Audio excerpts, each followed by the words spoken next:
Ngiye kubigisha ku bintu byerekeranye n'amategeko 18 agenga abakozi ba Satani cyangwa se abafrimasoni. Kuvuga uti ikuzimu, koko ikuzimu habaho kandi kuzimu koko harahari, ariko abantu ntabwo tuzi ngo ikuzimu ni hehe. Buri kintu cya mbere abantu tugomba kumenya, urwango ruri hagati ya Satani n'Imana, twe bantu twe bwite nitwe turutera. Ese gute urwango hagati y'Imana na Satani ari twe turugaragaza, cyangwa si twebwe duhuriye n'isano ryabo, twe bantu duhuriye n'ihurizo rya Satani n'Imana?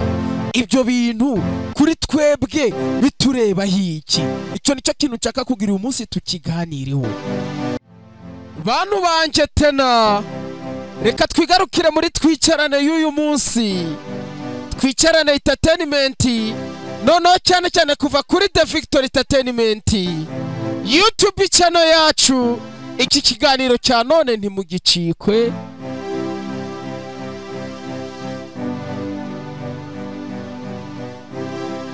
Iki kiganiro cya none ntimugicikwe.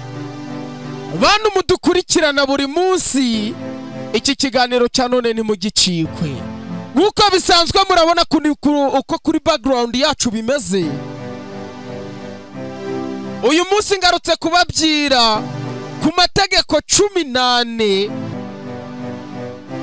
agenga abavakuzimu, cyangwa se amategeko 18 buri muntu wese ukorera Satani aba afite.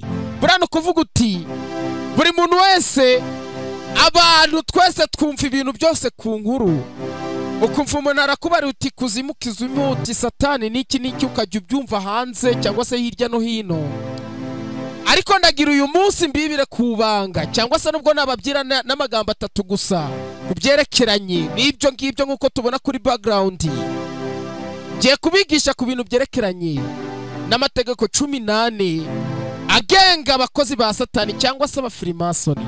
Barakubwira uti cyambere buri kintu cyambere, nubwo tubona yuko ugasanga umuntu arifasha aravuze uti ngewe nzarinda mpfa ntinjiye mu mazi ngo mbatizwe, cyangwa se nta n'igihe nzigera numvira Imana. Ugasanga abantu baragiye bose bayinangira umutima, ugasanga igitekereza Imana nikimurimo, ugasanga ibyumvira Imana ntibimurimo. Uwo ngo twamufata nk'urugero twamuhereza nk'uwo muntu, ni nko kuvuga uti mu bishyimbo byinshi bizima cyangwa se mu birayi byinshi bizima, uwo nguwo mu birayi, mu mbwega yuzuye ibirayi, we aba ari ikiboro cyaboze kera. Buriya nubwo waba udasenga Imana, waba utubaha Imana, hari ikintu kimwe cy'ubura kwiyicira mu buzima bwawe. Uyu munsi nagarutse kubabwira ku mategeko 18 agenga abakozi ba Satani. Bibutsa ko aracyari The Victory Entertainment, ikiganiro twicarane. Aracyari King Boy nkuko bisanzwe. Ndagira ngo uyu munsi mutega amatwi. Buriya mu kintu cya mbere, ikintu cya mbere abantu tugomba kumenya, bijya bintu twe twumva kandi tunazi, bijya bintu twumva tunazi. Kuvuga uti ikuzimu, koko ikuzimu habaho kandi kuzimu koko harahari, ariko abantu ntabwo tuzi ngo ikuzimu ni hehe. Abantu tumaze iminsi cyangwa se kuva kera tuzi ko ikuzimu habaho, tukabyumva kubihuha, tukabyumva n'amagambo, tukabyumvira ku bandi. Ariko reka uyu munsi nkubwira uti ikuzimu ni hehe. Buri abantu banjye muduteze amatwi, cyangwa se abo twicaranye muri twicarane conversation, tagira umunsi mutega amatwi.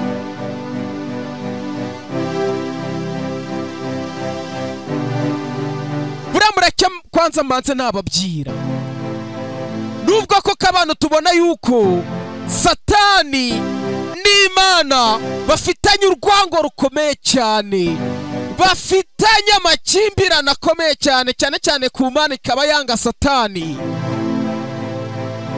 Buri kintu cya mbere abantu tugomba kumenya, urwango ruri hagati ya Satani n'Imana twe bantu twe bwite nitwe turutera.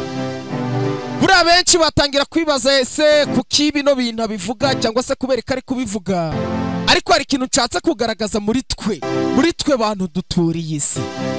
Ese gute urwango hagati y'Imana na Satani ari twe turugaragaza, cyangwa se twebwe duhuriye n'isano ryabo? Twe bantu duhuriye n'ihurizo rya Satani n'Imana. Ibyo bintu kuri twebwe bitureba hiki? Icyo nicyo kintu nshaka kugira uyu munsi tukiganireho. Buriya mu kintu cya mbere na mbere ugomba kumenya, ikuzimu hari wumva ikuzimu kwa Satani mwene nyirizina utarigeze kubatizwa ngo ujye mu mazi wemere Imana usome Bibiliya nawe wizera umwuka wera.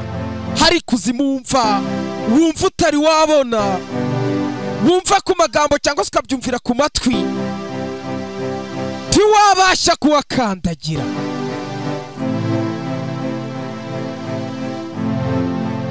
Ikindi,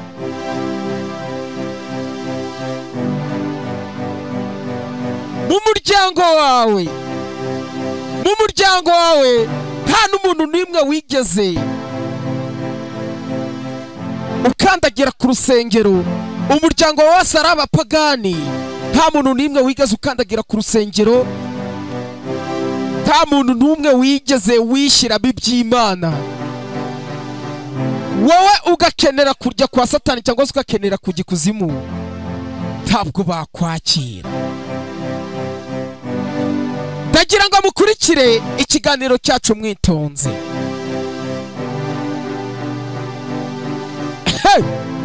Ndagira ngo murebe izi meta uko muri kuzibona gutya, muri kubona ko ari impeta zisanzwe, mukabona iriya kofi mukabona ari kofi isanzwe, mukabona yo koko buri kimwe cyose kiri hano ku isi. Buriya mureke kwanza mbibire ku banga. Bantu mugenda mukigira abasitare, ukagenda ukagura impeta nk'izi ngizi ubona hano kuri TV yawe cyangwa se inubona kuri background, ukagenda ukagura meta ukazigura ukazuzuza intoki. Hari igisobanuro gikomeye cyane cy'uburu kwerekana, hari igisobanuro gikaza cyane cy'uburu gutanga. Buriya cyane mureke twibande ku izi meta. Izi meta kuri bajya abasore b'inkunda rubyino, ubona kuye amafaranga mufuka akagenda akagura meta nk'iyi ngiyi akayambara. Yego ziriya meta ntago arizo, ariko ziriya meta ni igishushanyo cy'izindi meta nk'izi ngizi ndi kubereka no kuri background. Ziriya meta zisobanuye iki? Ziriya meta usanga umusore yagiye akagura cyangwa se umukobwa, apana ziriya meta bambikana mu rusengero z'abashakanye z'umugore n'umugabo uti bari kubashingira. Zino meta zacu twambara, ugasanga umusore muzima yambaye impeta 3 ku kaboko cyangwa se ku rutoki, ku kaboko kamwe harimo impeta 3. Izi meta zifite ubusobanuro bukomeye cyane. Buri kuzimu cyangwa se kwa Satani, yino meta imwe iyo bayiguhaye biba bisobanuye imbaraga n'ubutwari n'ubushobozi n'ubudahangarwa ubuhawe. Izi meta ikintu zisobanuye ubudapfa, ubukire, ubudahangarwa. Ariko twebwe ugasanga nizo style twakoze. Bura ku isi hari ibintu byo twe dukora, ugasanga turi kwamamaza ibikorwa bya Satani, ariko twebwe tukabibona nkaho turi kwishimisha, turi kwemeza. Nyamara muri kujya kwemeza kwacu harimo ikintu gikomeye cyane cyangwa se ingaruka ikomeye cyane mu bintu twebwe twishyiramo. Izi ni impeta mbabwiye, iyi meta uyambara cyane kugira abagwareze impeta nk'iyi, kugira abagwareze impeta nk'ingiri yapfa kwa Satani. Iyi ni impeta ihinganye no kuvuga uti hano ku isi bagufata mu ntebe bakakugira perezida cyangwa se bakakugira guverineri w'igihugu, ako kanya kose ku isi ntiwakabona utari wahabwa ku iyi mpeta. Buriya hari ibanga rikomeye cyane mu ibi bintu twambara, hari ibanga rikomeye cyane tenaryishe cyane mu ibi bintu twishyiramo. Hari ikintu nababwiye uti utarigeze ubatizwa cyangwa se ngo ujye mu mazi ubatizwe nawe ugira idini runaka, hari mu ijuru ntuzajyayo, hari n'ikuzimu ntuzajyayo.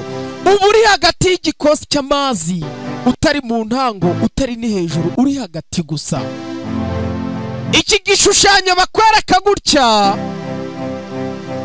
cy'umumarayika afashe Satani cyangwa se afashe idayimoni mu kaboko.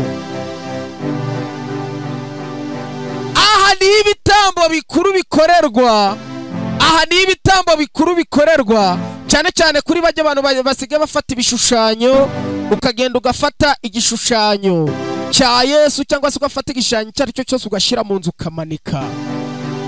iyo nzu yawe utuyemo, ako gace kawe urimo, waramanitsemo ibishushanyo, cyaba icya Yesu cyangwa se cyaba iki cyari cyo cyose waramanitse mu nzu. aha niho ibitambo bikorerwa. barakwereka gutya, iyo umaze gufata igishushanyo cya Yesu cyangwa se ugafata amashusho ya Yesu cyangwa se y'Imana y'abamarayika, ugafata ibipapuro byabo cyangwa se ibishushanyo ukabimanika mu nzu, ucyo ubutanze intambwe ndende yo kugira werekane inkingi miriri hagati ya Yesu na Satani. muri iyo nzu yawe, usibye wowe gusa kuba nta mabanga menshi ubiziho, iyo nzu yawe iba yikoreye byinshi. ndagira mbabwize ukuri, ikintu cya mbere buriya irapfa kwa Satani, ikintu cya mbere babaza umuntu iyo bakwakira umuntu musha, kugira bakwakire nyine bakubatize. ijambo bakubaza amagambo, bakubaza ijambo rimwe gusa. iryo jambo niryo riba riraguhesha ubukire, rikaguhesha ubuzima, rikanakwica. mbese muri make urinaniwe urapfa, warishobora ukabona ubuzima budapfa, ukabona ubukire, nawe ukabona ubuzima nk'ubw'abandi. ijambo bakubaza ni irihe? ikintu cya mbere bakubaza,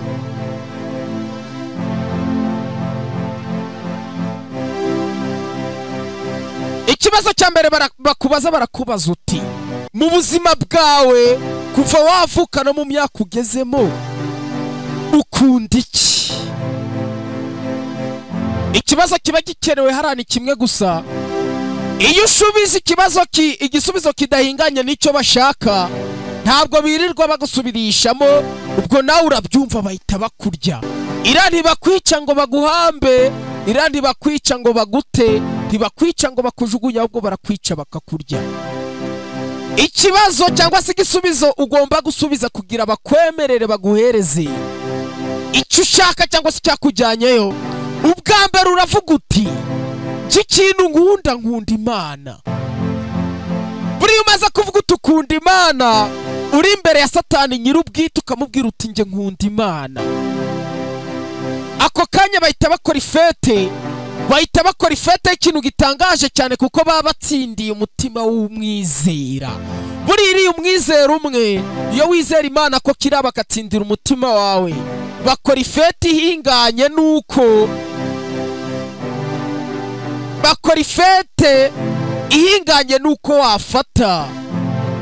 wafata umuntu wafashe diplome hano ku isi, ugasanga ibyishimo abo baba bafite, bakora ifete irenze cyane. iyo uvuze uti wemera Imana, ikintu cya mbere bakubwira ni kimwe, barakubwira uti mu by'ukuri koko nimba wemera Imana, guhera aka kanya, ndagira ngo guhera aka kanya njyewe ubona imbere yawe ni njye Mana yawe. barakwereka ishusho iri hano, iyo bagiye kukwimika, cyane cyane iyo bagiye kuguhereza umugisha, uramudari karakantu kameze nk'agacumu kari hagati, niko bamanza bagutoboza ku kiganza, ukamena amaraso hagati y'amabuji 3 aba yatse, uri imbere ya rusoferi we nyir'ubwite. kuko mu bintu bibaho, buriya hari abantu bajya baganura ibintu batazi, bakaganura ibintu batigeze banabona, bakaganura ibintu baganuriwe, cyangwa se bakaganura ibintu bashatse kugira wenda bumve bagenzi babo. ariko ibintu mbabyira ni ukuri. Ikintu cya mbere umaze kuvuga uti wembera Imana, Rusoferi akakubwira uti guhera none ni njye Imana yawe. Iyo umaze kwemera bahita bafata amaraso yawe y'ikiganza mu kaganza k'ukumoso, bagafata agatoki gahera bakagatobora, bamara kugatobora ajya amaraso bagatonyangiza kuri buji ibidondi 3 gusa, barangiza bakaguhereza amategeko. Ajya amategeko nababyiye ndibuza kubageza amategeko 18. Amategeko 18 na ayahe? Barakubwira uti nta gihugu kitagira amategeko, nta si itagira amategeko, bura no kwa Satani barayafite. Bura mwe amategeko 18 ngiye kubabyiramo make. Ikintu cya mbere cyo twe tuzi hano ku isi, tuzi ko burya cyane cyane dufate nk'urugero, hari abantu benshi batajya barya ingurube, ugasanga abaturiye isi wenda nka miliyoni 5, ugasanga miliyoni n'igice cyangwa se igice cya miliyoni nicyo kirya ingurube. Ariko zino ngurube tworoha cyangwa se z'ingurube tubana nazo zifite ibanga rikomeye cyane zibitse. Ikintu cya mbere, itegeko rya mbere ikuzimu batanga, iyo uri umuntu ukeneye ubukire cyangwa se uri umuntu ukeneye kubakorera, ikintu cya mbere bagusaba bakanakwihanangiriza, barakubwira uti mu buzima ubwari bwo bwose ntuzigere urya ingurube. Buri ingurube iri mu kintu kibi cyane cy'ikizira, ikintu gituma burya ingurube batayikoresha. Ingurube iri mu nyamaswa zabayeho n'izizabaho zitazigera zitangwamo igitambo, zitigaze zinatangwamo ibitambo. Buri kintu cyitwa ingurube ikuzimu ni ikizira cyane. Ni nk'uko wakumva ngo umuntu yariye amabyi, kuba wariye umwanda wawe wajugunye, bura ni ikintu utabasha gukora. Ikuzimu iyo upimye ukavuga uti wariye ingurube cyangwa se ugerageje no kuyikoraho, ni igihano gikomeye cyane baguhana batihanikiriye. Ndababyira uti bantu banje, tuba dufite byinshi byo kubagezaho ariko tukabura umwanya. Ikindi kintu ngiye kumanza nabereka, mw'abantu mwe mukagicikaho. Iki kimenyetso murakibona kiri hano, yeka abadukurikiranye bari kukireba. Murabona irasinye, murukubona irasinye, ni peace. Iratwe tuyita peace hano ku isi. Irasinye murukureba ku mutwe w'ihene ufite umubiri w'umuntu, ariko agakora kiriya kimenyetso cyitwa peace. Kiriya kimenyetso gisobanuye iki? Twese hano ku isi dusigaye tubikora, wahura n'inshuti yawe ikagusuhuza ukayikorera kuriya. Burari ikintu kimwe cyo nababyiye tugitangira, nababwiye uti amakimbirane y'Imana na Satani cyangwa se urwango rw'Imana kwanga Satani, cyane cyane intandaro ya byose nitwe bantu duturiye isi. Buriya abantu hari ibintu byinshi dukora twegera turukwinezeza, ariko hariho byinshi turukubangamira. Ugasanga ukoze ikintu urakaje Imana ariko wowe ntubimenye, ugasanga ukoze ikintu urakaje Satani ariko wowe ntubimenye, ukabaho gusa. Ariko uwo munsi wo kugira umenye icyo wakoze, uwo munsi wawe urahari. Iki ni ikimenyetso nshatse kugira mbabwire. Iki kimenyetso ni kimwe mu ndahiro zitangwa ikuzimu. Iki kimenyetso kirahira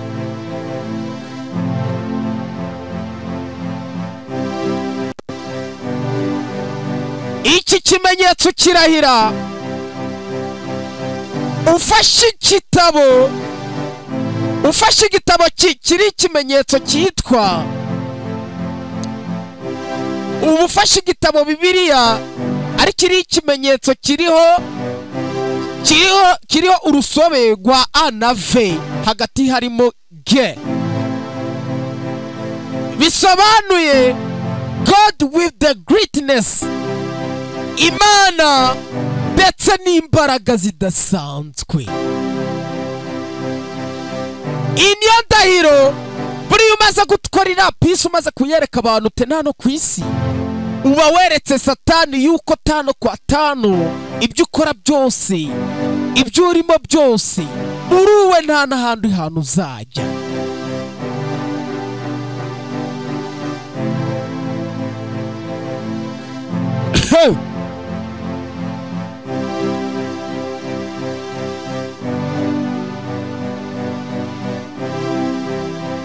barakubwira kugira ukora umanza wagirana isano, ugirana isano na Satani mumanza kunywana. Bura kunywana nta kundi, iyo umaze gufata kino gikombe cya zahabu, yarangiza akagisengera akakubwira uti akira usome. Iyo umaze gusomera akubwira uti unyweye umubiri wanjye gozamuka ukorane nanjye. Buri ikintu cya mbere ugomba kumenya ni gutya: ubuzima tubayemo hano ku isi natwe ntago ari ubwacu, tubayeho uko tutakagombye kubaho, kandi turi gukora ibintu tutakagombye gukora, turi mu nzira tutakagombye kunyuramo, kandi turi muri byinshi tutakagombye kuba turimo. Mu mategeko 18 nababwiye reka manze n'ayabarangiriza tuhite tunasozera, ikindi gice tuzakigarukaho. Babwira uti itegeko rya kabiri, nababwiye uti itegeko rya mbere baguhereza kugira uza ku isi bari kuguha amategeko, barakubwira uti uramenye icyo ari cyo cyose uzakora, ntuzigere urya ingurube. Ikintu tuzi ku isi, tuzi ko Freemason tuzi nk'ari izina, ariko Freemason ikintu gisobanuye ijambo Freemason ndagira ngo mbibasobanure, mbabwire uti mbese Freemason ni iki, tutiriwe dukurikirana mu mazina. Ijambo kuvuga free ni ukuvuga uti kwibohora, kandi tena bakubwira uti Mason ni ujenzi. Bakubwira uti Freemason bisobanuye ukwishura ukizana kw'ibihugu. Kwishura ukizana kw'ibihugu bisobanuye ngwiki? Kuri Freemason, iyo umaze kuba umufreemason koko, ikintu cya mbere ugomba gukora kugira bamenye ko ku bwonko bwawe free bisobanuye ngo bohora ubwenge n'ubwonko bwawe, bibohori. Kuba uri Freemason wemerewe gutereta mama wawe, kuba uri Freemason wemeye gutereta nyogokuru wawe, kuba uri Freemason wemerewe gutereta umwana wawe, kuba uri Freemason wemeye kuryamana na mama wawe ku gitanda. Ayo si amakosa. Buriya barakubwira uti kuba uriho ku isi ukaba uzi ko kuryamana na mama wawe ari amakosa, ukaba uzi ko gutereta mushiki wawe mukaryamana ari icyate nari cya kizira. Ibyo nibyo ikuzimu baba bashaka kugira ngo bakwereke icyo kintu bakubuza. Mbese uwo muntu baba gukangisha ngo nugukora kino azaguhana ninde? Ni igiki? Ni muntu ki? Akora iki? Asate ninde? Buri icyo nicyo kintu bamanza bakubwira uti ibohore, vana ubwenge bwawe kure, kora ibyo dushaka. Itegeko rya kabiri bakubwira ni amafaranga cyangwa se ubukire cyangwa se icyubahiro ushaka turakiguhaye, ariko itegeko ugomba kumenya buri kwezi wemerewe gutanga igikombe cy'amaraso. Igikombe cy'amaraso buri kwezi kiba gikenewe. Iryo ni ryo tegeko rya kabiri ribayo. Itegeko rya gatatu ni ukimara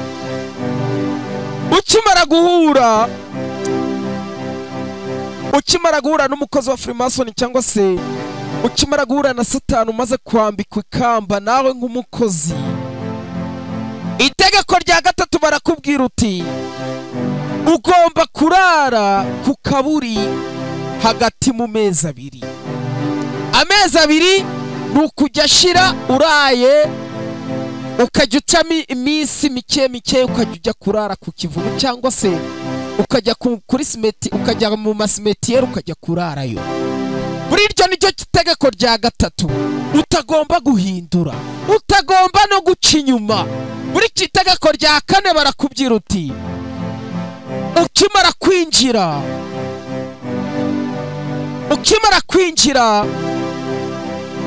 gutera intambwe ngo urinjiye ukandagiyemo, nta kundi kuvuga uti ngo usubize ibitekerezo inyuma, nta kundi kuvuga ngo ibyo narindi gukina mureke nisubiye. Ibyo ngibyo ntibibaho. Iryo niryo tegeko rya kane. Ikindi cya gatanu barakubwira uti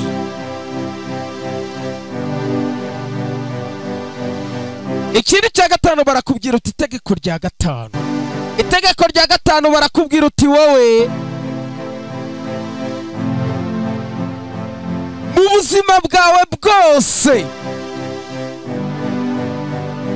ntuzarinde upfa, cyangwa se ubuzima bwawe bwose ugiye kubumara uri ku isi, kandi ubwo buzima bwose ugiye kubumara usingiza Imana uyiramya, ku buryo ki n'abapasiteri barya bagiye bakiga, barya abapasiteri bagiye bakigira amabibiriya ugasanga babaye inzobere muri Bibiliya. Uza ku isi iryo tegeko warikurikiza ugasanga nawe uri umwe muri bajya bahanuzi bahanura ko kuhagashya. Buri kintu cya mbere nzababwira ku kintu cyerekeranye n'abari abapasiteri cyangwa se abahanuzi bajya bahanura ibintu bikaba, cyangwa se hari ibanga rikomeye cyane ryihishe inyuma bajya abapasiteri basengera ibirema bikagenda. Hari ibanga rikomeye cyane ryihishe inyuma bajya abapasiteri basengera abarwayi bagakira. Hari ibanga rikomeye cyane. Buriya ni ukuvuga uti ikintu cya gatandatu ugomba kugira kandi ugomba gukurikiza utazibagirwa no mu buzima bwawe, ni ukugira ibanga. Ikintu cya mbere gituma bakubwira kugira ibanga ni kuko hari ibintu byinshi, hari ahantu haba ibintu byinshi. Ikintu cya mbere gituma bagutegeka kugira ibanga ni hari igihe wagera ku isi ugatangira kuyomba ugasanga abo wasanzeyo nabo bari hano ku isi mu banga rikomeye cyane.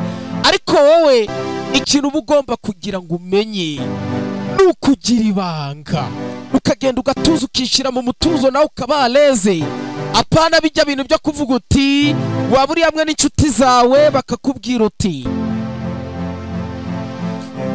ko mwizi minsi tubona uri umukire uyakwiraho ugatagira nawe ukabwanuka ngo njyewe. Ibyo ntibibaho. Iryo niryo tegeko rya gatandatu batanga. Itegeko rya karindwi riravuga uti ntukanywe inzoga. Buriya mu bintu bibaho koko umusinzi, buriya mu gihe uba unywa inzoga mu isi no mu ijuru urangwa, mbega uri ikizira mu isi no mu ijuru no kwa Satani.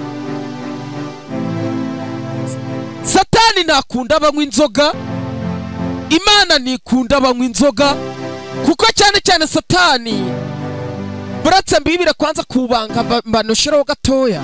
Ikintu cya mbere gituma kwa Satani bakubuza inzoga, baravuga uti abasinzi benshi, cyane cyane abasinzi kenshi, umusinzi ugufitiye inzika, umusinzi ufite ikibazo agitanga iyo yasinze.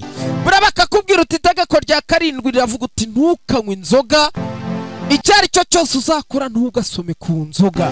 Buri kintu inzoga z'abakozi ba Satani banywa, icyo tuzakigarukaho ntabwo ari cy'aya masaha cyangwa se cy'aka kanya. Mu mategeko 14 n'ababyeyi ndibuze kubagezaho, inzoga ziri mu kintu cyangwa cyane tena kikizira 18 mu mategeko 18 n'ababyeyi. Ikintu utagomba gukora mu tegeko rya karindwi ni ukunywa inzoga. Buriya nubwo bavuga uti inzoga ziva kwa Satani, uti Satani aravuga ngo musinde, ibyo ntibibaho. Ikindi kintu cyo nababwira tena, Satani ubushobozi bwe, hari ikintu cyo tujya tuvuga uti reka nkore kino noneho satani nabyimba ngo ndahamagara Imana. ariko ikintu cyo nababwira cyo mw'abantu mwe, ibintu murimo ntimubizi, mushaka mwareba inzira murimo mukabirinduka mugasubira inyuma.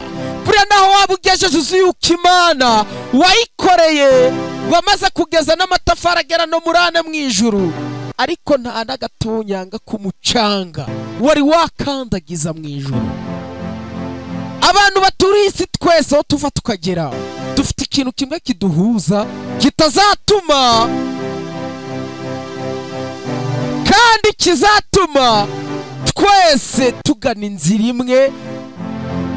ikintu cyanzi ko ku isi ntihazarimbuka babiri, ntihazarimbuka batatu, ntihazarimbuka imbaga, ariko hafi ya twese ikintu kimwe kiduhujije, abakire n'abakene, abemera Imana, abakristo n'abapagani, buri kintu kiduhujije kizanaturimbura n'amafaranga.